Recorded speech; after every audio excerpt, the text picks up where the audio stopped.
Munaku ey'ekitalo Bobi Wine avuddeyo n'abanga annyonnyola eyali registrar owa Kasese mu National Unity Platform engeri drone gye zaamubuzaawo era nga kati ennaku ziweze 21 bukyanga omukulu oyo abuzibwawo. Omukulu ono amanyiddwa nga Samuel Masereka era nga baamubuzaawo ne ba comrades abalala babiri.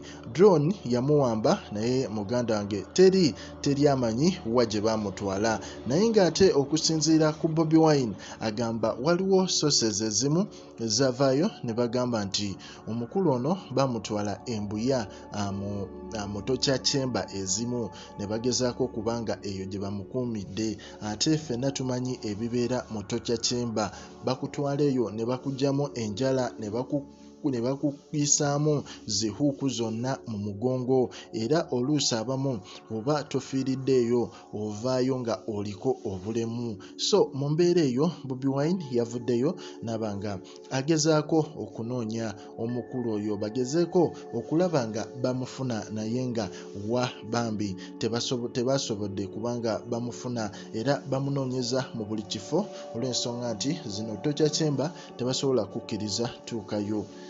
Naye nga bagezaako okubanga basaba buli bekikwatako bagezeeko okubanga omukulu ono basobola okubanga bamuta n'abalala be baakwata ne ba political prisoners abalala abazze bawambibwa. Ebikolwa nga bino Bobi Wine yavuddeyo n'agamba nti bye bikolwa NRM bye yajja nabyo kuwamba abantu na kurepinga abantu nakola bintu bitasaana mu ggwanga yadde bakireeta nti balwanirira freedom naye ate bakyekwekamu bwekwesi nga kala yaabwe entuufu yeeyo ey'okuba nti baali bazze kwonoona buli kiramu.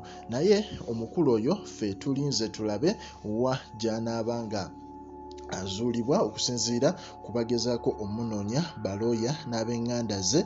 Omukulu amanyiddwa nga Samuel Masereka bagezaako okubanga bamunoonya olw'ensonga nti bavaayo ne bagamba nti oba mulamu oba muffu mumutuwe tusobole okubanga naffe twerabira ku muntu waffe. Naye nga ebintu we biti bikyagendera ddala mu maaso olw'ensonga nti n'okuwambeera kukyagendera ddala mu maaso.